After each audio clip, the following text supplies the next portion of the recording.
Today we have a very interesting topic, as usual, to discuss here today on Tech Rounds.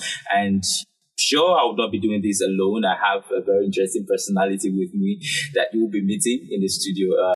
Amanda Etuk, who is here with me in the studio. So we're set to discuss the tech for social impact and how we can engage communities, how we can build innovation, expanding the ecosystem, and how tech is bringing value to our ecosystem. Hi, Amanda. How are you doing? Great to have you here. Hi, I'm very happy to be here. Yeah, thank you very much.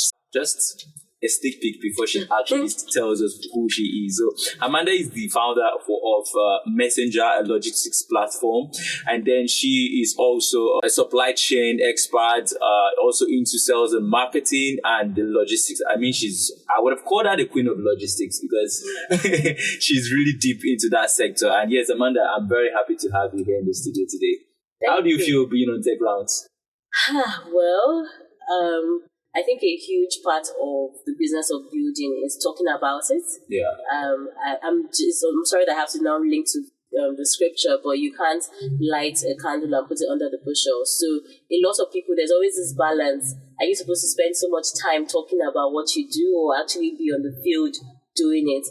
And so, yeah, it's always exciting to showcase or spotlight what we do or what I'm doing and the very interesting projects that I'm working on per time. Yeah. So this is a great opportunity.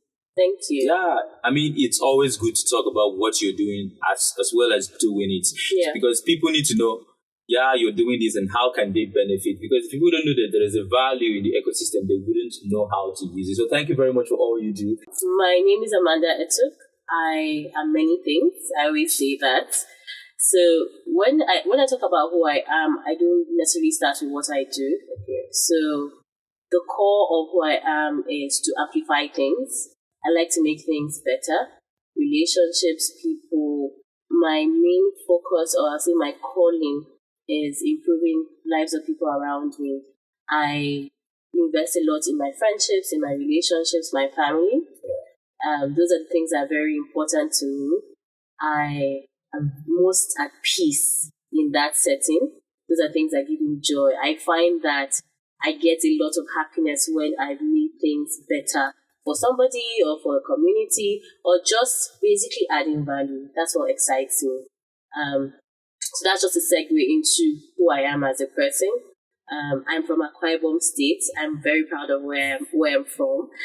So there are many parts of me, but I think that where I'm from is somewhere that I love a lot and I like to discuss because it's a huge part of who I am as a person and has shaped, my work, a lot of things that I'm committed to. So I'm also the founder of a company called Messenger. We started many years ago and we're benefiting from technology as well. So we were a traditional business at the beginning, and once we incorporated technology into our business, we've seen scale and we've seen faster growth. Interesting. So my journey is being amplified, like I'll say, by technology. So things that we're doing 5 years ago, now we're more in the spotlight because we're using technology. Awesome. Thank you very much. That's amazing. And you said something about making a place better. And I really key into that because I think my dad used to say, if you go into a place, before you leave it, make sure it is better for all the person that would come after you to use that same place. So I think that's a value we all need to inculcate in our daily lives. So this is the part where I disappoint a lot of people, but at least I can answer that. Okay. It's your call. Okay. Akwa Ibom, yeah. Yeah, very much. I have a deep roots in Akwa Ibom. Okay. I was born in Akwa Ibom. All right. Yeah, and probably I can speak Akwa Ibom more than you. You might. I wouldn't even try to compete. You might actually be better. Okay, so maybe one day we'll be in Akwa Ibom and we'll have things to do. No, not one day. We're having the Akwa Ibom Tech Week on the 30th, starting on the 30th. So not one day, but like put a date to it. Okay. So from the 30th, already. So exactly. So from 30th of October, all roads lead to Akwa Ibom. So it's not one day. And Akwa Ibom is a wonderful place. It is. Let's save that gist. Let's go ahead with the conversation. All right. So we are going to explore the role of technology in addressing social challenges and driving positive changes within the communities that we have, and then also showcasing events where technology has been instrumental to foster community engagement and an impact too. And then we'll be looking at encouraging collaboration and co-creation in various ecosystems, fostering a network of people coming together to create value and build innovation.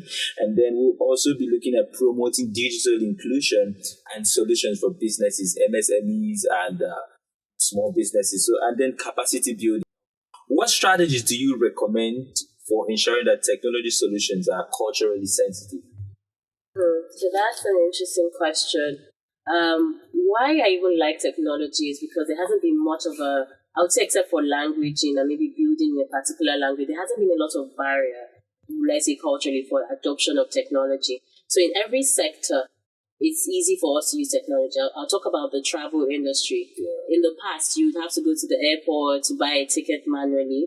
But now, regardless of where I am, I know that I can easily go online and book a ticket. Definitely. So at the beginning as well in Nigeria, since we're talking about culture, people were afraid to buy things online because they were afraid that the thing will not arrive. Or could be a scam. It could be a scam. So that's like a cultural bias because we didn't believe at first that this could happen. And if you remember also, parents then were afraid to use online banking. Who can remember that? Like, I do, vividly. And then now we have our parents being the ones spamming us on WhatsApp. So that's the thing about technology. It gets to a point where it becomes ubiquitous, part of your everyday life, that it starts to break down those cultural barriers. People begin to adapt it. Like it becomes so normal. Now, I can't remember the last time I went to a bank. And then remember this, that there were people that would swear never to use online, or even ATMs. Can you remember? When it was such a big deal, like people would be afraid to use the ATM. Not even operating it is an issue. Yeah. So it's just, there is time also, and then how good technology is that people adopt it very easily. If there's so many things I can go on this topic, but I don't want to speak to a particular brand. But remember when people will be concerned about, let's say, paying with POS when you go to buy stuff, they want to see the cash in their hands. But now it's just you don't even use your cards that much. You transfer. Personally, I don't like holding cash. So I have a few customers that buy stuff from groceries or anything. I do transfer or any other means. I don't like holding cash. So it's stressful. So you see, but at the beginning, you're like, oh, if I don't hold cash, I'm going to be stranded. I want to see my money. So the point about technology is that as it improves, it becomes a part of everyday life, regardless of the cultural barriers. After a while, people come to appreciate the technology that is in place. Like, it almost seems a cake to go back to the past. That's quite interesting. In your opinion, what are the barriers to digital inclusion, and how can they be overcome? To be honest, there are lots of barriers. For us, it's very easy. You own a smartphone, you own a laptop, you have various devices that you use to connect to the internet. But we're still, people hate to admit, but we're a poor country. Some people can't afford the devices to plug them online. Then internet services are a bit expensive for people in the rural environments. How much are they earning per day? How much are they going to be spending towards data? That's even people who don't have the money. But what about areas where there's no internet penetration, where you don't have fiber optics in certain states? So that's a huge barrier for digital inclusion. Phones, the devices, the internet penetration, even people having the ability to pay for these internet services. If we are to engage the community meaningfully, to know what tech is bringing to really impact this social good we're talking about, then these pillars have to be put in place. So who is to blame when the stuffs are lacking? Well, I typically avoid the blame game. Okay. But what I would say is that a lot of people are taking responsibility. People are building out tech products and making it low tech. There's USSD right now. In terms of digital inclusion, people who can't afford to use the more high-tech phones can still carry out transactions using USSD. So I would say that our innovators are working very hard to make sure that there are certain touch points where even the lowest of the pyramid can plug into technology. I've seen that even with the telecom providers, they've made data packages or bundles where you can even access YouTube, for instance, with the platform we're on now, at a cheap rate, or even like midnight data bundles. Yeah. So our innovators are doing really, really well to at least lower the barrier for more people to be connected to the internet. So it's not a blame game. I believe that we'll get there, but I know that a lot of us are working towards making that a quicker reality. Quite interesting. So, I mean, it's very easy to blame. Yeah.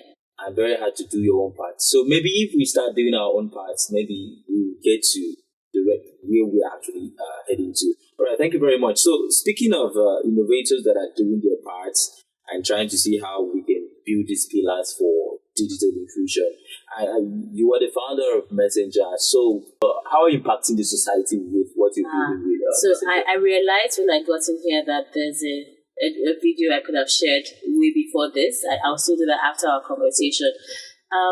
Through our journey with Messenger, we've realized a lot of problems. You know, when you start to solve, I want to do this one thing, then you now realize that for this one thing to be done, like so many things have to be taken into consideration. And I would say that a huge thing that we're very proud of at Messenger is that we have equipped a good number of individuals with access to earning decent income. So with Messenger, we have riders on our platform that are earning way above minimum wage because we've connected them to that opportunity. So we're financing assets, we're financing operations, and in some cases we've provided smartphones. Now everyone is used to ride-hailing, delivery hailing. For people, I can say that we've directly impacted at least 300 people to plug into opportunities. So now if you're in the city of Abuja, and you order something from one of the food delivery platforms, more likely I would say a 5 out of 10 that it's somebody with a messenger bike that will come deliver that to you. So I think that's one of our biggest pride. Yeah. So I had someone come in, just a segue, came into Abuja and said, I've not seen any messenger bike. And then my brother could come in and say, just wait. Like in a day you would see us. If you're going to use e-commerce or any platform, you would interact with us in one way or the other. So there are lives behind those deliveries, there are lives behind the things you are buying, and we're happy to have been able to impact them. Awesome. No, I was tempted to start clapping. No, but there's still a long way to go. Definitely. Like if you calculate if you even count the population in Nigeria, so when I say 300, that's very insignificant. When I go into like conversations, because you're a bit too small, you're a bit too early. So it's a long, long, long way to go for what our targets and our vision is. I believe the journey of 1,000 miles, what do they say? Starting a step. Yeah, so if you've taken that step, I think you've taken more than one step already. So I believe you're going to get there. And I'll be here to see you succeed. Thank you. Now I'm clapping for that. Yes. Awesome. Okay, so speaking about social impact, we've seen a couple of persons as organizations or individuals doing their bits to see innovation, to build innovation and engage their communities in great impact. So how can we really measure, or what are the metrics to look into when we are measuring this impact by technology in our communities? Top of mind for me is the number of people brought out of poverty. Okay. The number of people living above the poverty line.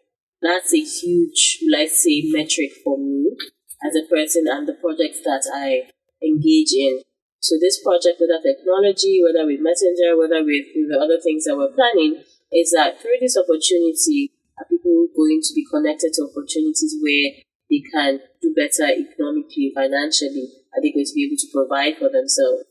So that, I think, is one of the major metrics. And even in the developed world, you find that because internet is more accessible, the average standard of living is a bit higher. Yeah. People have more opportunities to earn. People have more opportunities. Industries are thriving. So there's a lot, but that's like the number one metric for me. Okay.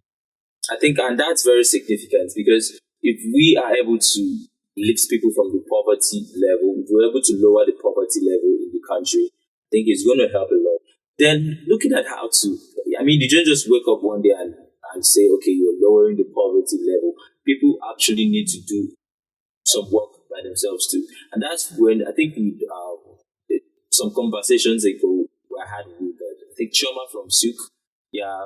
Oh, she's actually a good friend. Oh, you know Chioma? Yes, I do. We talked about skills scaling people up. And then, there are a lot of trainings around, and then people talk about tech, and skills. And then people attend workshops online and everything. But if they don't see the means of making ends meet from those talks and everything, then it would have been a waste. So actually making people to see the need, okay, I have this skill, how can I leverage this skill to become my own entrepreneur, have my own skill set to earn from. I think that's very significant to lifting people from the poverty state.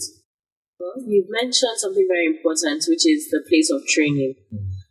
So why people focus on tech skills is because it allows people earn money from outside of their geographical region. So that's why the focus. So skills are still very important. And one of the conversations I was having with someone, that whether it's technical skills in terms of technology or vocational skills, the person still has to apply themselves.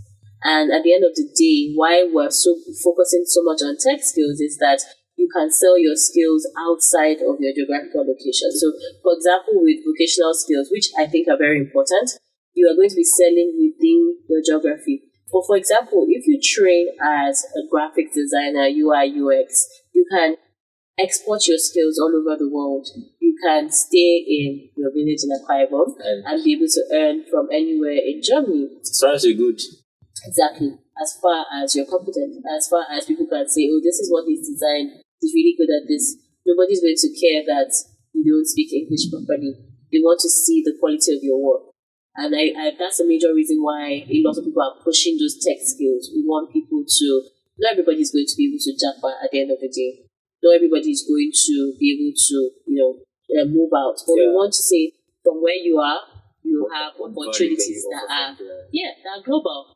So that's the reason, local guy, but global opportunity. How can different stakeholders and non-profits, organizations or governments, tech companies collaborate effectively to drive sustainability with technology?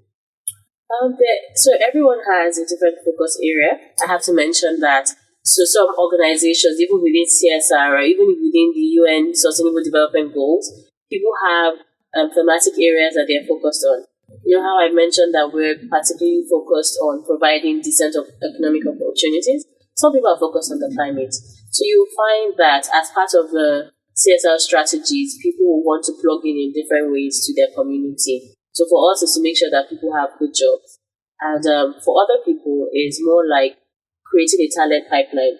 A lot of companies, especially in tech, they have a lot of strong internship programs that they're usually running, and that's towards building the next generation or younger leaders to come into those organizations. So a lot of people have different areas that they focus on, and we can see that the work that is being done. So it's beyond a one person or one sector's job to do so. We've talked about how different stakeholders can come, the governments, not tech companies and individuals can come to collaborate. And that brings me again to talking about the power of collaboration. I mean, nobody actually does it alone. Last session, I had a conversation with Grace Oluchi, the creative director of Creative Spaces and Climate Action Africa founder. Yeah, she mentioned that through her journey that she has not done all of it by herself. So, and I also had to add to that Africa has underestimated the power of collaboration. If you go to Europe has been where they are today because they have collaborated within that ecosystem. But if you come to Africa, you see that we want to do stuff alone. And it keeps pushing us apart. Yeah. And then coming to the ecosystem, I think people really need to co-create, collaborate to build products, to create innovation. And now, thank God, we are now looking into Akwa Ibom Tech Week. So how do you think we can foster collaboration in that ecosystem? Because we are looking to, when you're talking about collaboration would actually help us to expand ecosystems. Co-creation would help us to expand ecosystems. And not just like we have something just in Lagos. If we co-create and collaborate, we can see these amazing innovations being pushed to the hinterland, being pushed to other parts of building other ecosystems, because all of it is for one good. So how Akwa Ibom Tech Week is coming up, how can we push for collaborations in different ecosystems? Okay, so this is a still very interesting conversation. But I would say that in the last couple of weeks, I've learned more about collaborative ecosystems than I have in my entire life. Wow. So I've heard things about the triple helix structure or even the pentahelix structure, things that were very unfamiliar to me before now. And mostly what the underlying principle behind them is that there's a collaboration between the public sector, private sector, and then tertiary institutions. So a very great example is even how Meta started. It was being done by tertiary institution students at the time. So a lot of our innovation should be driven by education, by our tertiary institutions. We should be fostering them as innovation hubs to support companies now. So we want the academia to rise up to the occasion to say things and solutions are being taught are things that are relevant for 2025 even or 2023 right now. But do we have that though? Well, people are working towards it. I know that a lot is being talked about regarding our curriculum. Yeah. But a lot needs to be done in that part. Because if you go to the schools, someone would even say, okay, I think that's what brought about the whole school is calm, school has calm, or SAG and everything. Because you go to some schools and what you're being taught, you can feel that it will make impact in this era of the digital era. So you're like, so why do we have this kind of curriculum? So I think a lot needs to be done in that aspect. That's one aspect, So apart from our standard tertiary institutions, there are a lot of innovation centers that focus on technology learning. Okay. So learning is universal. Let me say that first of all. So people might say school is scam, but there are a lot of people who are self-taught at a skill, or even self-taught at whatever technical expertise that they've come into. Okay. So you might say the four walls of a building, maybe people don't believe in it, but there's so many ways to learn and actually contribute towards innovation. And that's what a lot of the innovation hubs, even in Lagos, Abuja, and Akwa Ibom that we're focused on, are creating. They're creating a cohort of solution builders, or people who are going to look at a problem, whether in private sector, say, okay, how can we improve this? How can we innovate in this area? So yes, then there's a place for government. There's a place for policies that support this innovation that we're all talking about. And in the private sector, are we building things that are actually going to impact lives, or are we building for other reasons? So a lot of innovation from other parts of the world are focused on a particular thing. And I understand we're in a very different market, but our solution should also be tailored to our very specific local problems. Definitely. Now there is, this is another work for somebody else, but now we're in an era where fuel has become very expensive. I would so love to have a water-driven vehicle right now. So I'm just saying that those are some of the things that if we're solving problems that are particular to us, even within the private sector, it might not immediately be profitable, but that's also how innovation starts. Yeah. So yes, a lot of products are being built, and you wonder who the market or whose problem or pain point is solving, but then we still have a lot of good examples. Yeah. So I can, they had some issues, like I mentioned Thrive Agric, for example. There are lots of farmers in the southwest and in the middle belt that are benefiting from that technology that has been built. So yes, we have a lot to do in connecting with the real problems in our society. Yes, there's a lot of that. Yes. And then more people say, okay, what's the market in this solution? Because again, life is expensive. So you have to know that, okay, the people you're creating this solution for, how much you seek to gain from this that would actually solve other targets or value systems in your life. So those are the things that a lot of founders have to think of. So I do understand what you mean about the sector, but people also look at the market. What can they be paid to create? Okay. Not all of us can be social impact entrepreneurs at the end of the day. Well, there's a saying now that I think has helped me guide the thoughts around my life. I read it by chance somewhere and made me understand more. It's like I've chosen to have less because I want to do more. But not everybody wants to have less. Interesting. It's not something to sell to everybody. Maybe we should have more people like yourself. Oh no, they shouldn't. We need more people who have more to support the people who have less. Oh, awesome. It would be a crime for me now not to mention an Akwa Ibom-led business that is doing great things in the agri sector. So it's called Winich Farms. Okay. So we're about to do a project with them in partnership with Akwa Ibom Tech Week to train 1,000 smallholder farmers. That's cool. So sometimes, a lot of people are used to subsistence farming. That means they're farming only for themselves. So Greenwich Farms is coming in partnership to create programs across like local governments to teach them how they can do more, even with the land and the input that they have. That's awesome. Akwa Ibom Tech Week is upcoming, and yes. So people say, what is it about? What impact will it create in the ecosystem, and what should we look out for? Okay, so I think I'm like an old person. I always give a lot of analogies. So you know that sometimes before you buy a product, you'd have seen it plenty times. You'd have experienced it through adverts. You'd have experienced it by hearing it even passively several times.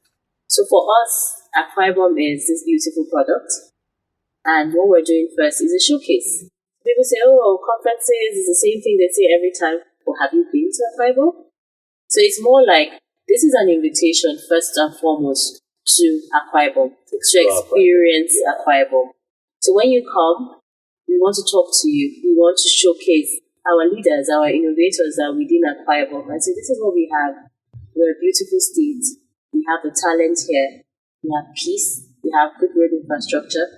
Look at where we're doing this event. Look at our people here. See how many of our indigenes and sons and daughters are representing across the sectors. Come and do business with us. Come and partner with us. Come and innovate with us. That is it. So first, this is first and foremost to showcase Akwa Ibom to the world and the talent that is there. We want people to come to Akwa Ibom. Again, on the business aspect of things, we have just very few viable markets in Nigeria. If we have one more, that's great for other businesses. Definitely. So when you're doing your market size, it will not just be Lagos and Abuja. Then you'd have to consider another contender. And Akwa Ibom is a good one for the list. Exactly.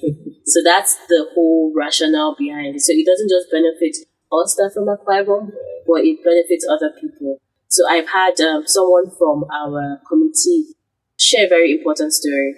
So like now, most Igbo people are not from China, but China has enriched them. So imagine having a market in the place of Akwa Ibom that creates value for a lot of individuals. So we need to see more, not just on zoning or like, I'm not from there, so I don't think I want to do things. People are gaining, even in the tourism sector, from Dubai. Travel agencies are gaining from Dubai. Merchants and people trading are gaining from China. We are creating this region that benefits not just the indigenes, but the entire country. And that's how I want us to see this Akwa Ibom project. Awesome. So, you've painted a very clear picture of Akwa Ibom Tech. Yeah. And I'm very sure anyone watching this will be like, wow, how can I join? How can I join this party? How can I explore Akwa Ibom? In the context of Akwa Ibom Ayaya, and and there are a lot of things, good roads and everything. And I think when Akwa Ibom started developing so fast, I mean, the word spread out really. And now if we're talking about Akwa Ibom Tech, I think this is 2.0, and imagine what 2.0 would be like. So how can people join Akwa Ibom Tech? How can people buy into this idea? Okay, so first of all, it's a week-long event. So we have different things happening on different days of the week. From Monday, we're showcasing one of our own companies that is homegrown called Wella Health on Monday. We're also having happy hour at Ibom Icon. So on Tuesday and Wednesday, we'll be at the 4 Points. On Thursday, we're going around our innovation hub tours. And then on Friday is the Google Developer Festival. So they're like a whole series of events that anyone can plug into. But I know a lot of people might say, I can't travel. So we're also live streaming this event. So from wherever in the world you can connect with us. So it's hybrid? Yes, it's a hybrid event. Awesome. So that way, there's no excuse. If you want to come to Akwa Ibom, you can check any of our pages on Instagram, Twitter. It's Ibom Tech Week. If you reach out to us, the details are there. Also on ibominnovation.ng, we have full details of the event there. But you can stream anywhere in the world and be connected to Akwa Ibom. Awesome. Thank you very much. Thank you. And I can just imagine what it would have taken to put this all together. The time, the stress, the mental brainstorming and everything. How were you able to leverage partnerships and collaborations to actually put this in place? Well, luckily we're a community of doers, so it's not a one-person show. So very great to have all the help and support. So we are part of the Ibom Innovation Network. So we have citizens, indigenes who are concerned about the welfare and the technological advancement of Akwa Ibom. So we basically have been able to leverage on each other in terms of partnership, in terms of network support. So it has been, yes, a lot of work, but a bit easier because we are a community that's planning this. Yeah. That again showcases the power of community and collaboration. Yes. Thank you very much, Amanda. Yeah. Abdullah that says he wants to learn more about IT programs. If there are such opportunities too. Well, yes, there are opportunities. So we have a number of our innovation hubs that offer free training. Okay. So for instance, I think just in a few months ago, Code House opened up a cohort teaching people tech skills for free. That's Code House. It's in Akwa Ibom State, AK to be precise, but they train people from all over the country and all over the world, so it's very easy to plug into that. I think you should follow our social media platforms because there's another training that will be announced soon. It's called No Code Africa. So he's also No Code Africa. Yes, No Code Africa is also planning to train a number of people on technical and technology skills, how you can build whether your web app or mobile app from scratch without even knowing how to code. So I think following us would give more insight on how you can. So can you call the platform they can follow so that they can Ibom Tech Week. Ibom Tech Week. So follow Ibom Tech Week so they can stay up to date with all the information. Yeah, we have a community. TechbuildAfrica has a community of tech enthusiasts, innovators, and people, tech talents, people who want to leverage opportunity and stay updated. So you can check on our Twitter or any of our social media platform. You'll see a link to our community, okay? And I think I will also try to put that in the comment section so you can join our community. And then I believe I can also get those information from you. I'll get the links and then I'll post it on our community. So join TechbuildAfrica. If you're on Telegram, you can easily search on Telegram, TechbuildAfrica, and join. I mean, there are a lot of opportunities to leverage. And then when we have discussions like this with innovators like Amanda and thought leaders, we get such opportunities and we feed that community. So that's why you need to be part of a community like TechbuildAfrica. Traditional or continental dishes? Both? I'm a foodie, I'll eat everything. No, you have to choose one, right? No, let me see. Okay, well, I would say traditional. Okay, that's what I was looking at. Traditional, yeah. Okay, all right. So, let me try you more. So, what are those? You've mentioned traditional. So, I mean, we're talking about Akwa Ibom Tech. Yeah. Do you want to mention those awesome dishes that Akwa Ibom has? So, my best soup, first of all, is afang soup. Afang. King of all soup. Goat meat and stockfish. That's aka oporoko. With like nice periwinkle. Are you not coming for Akwa Ibom Tech week already? Fish, like it has to be very busy. So that's like my best. The congestion inside the place. Yes. Awesome. So like top, like afang. Yes. Another thing that I like, but takes a while to make, is ekpan kuto. So just I love ekpan kuto. So just those two things. Then if you want to take it a bit further, afia fairy meat, hot pounded yam. Just please let's stop this. You're taking me to where I don't want to be right now. If your innovative journey had a theme song, what would it be? And just give us a line. You know what? It's already been created. We just tweaked it a bit. It's that Akwa Ibom song. So that would be like like the theme song in my head for like the Akwa Ibom Tech with Akwa Ibom if you enter water, enter air. Okay. So I can't sing, but yeah, you get it. I get the vibe.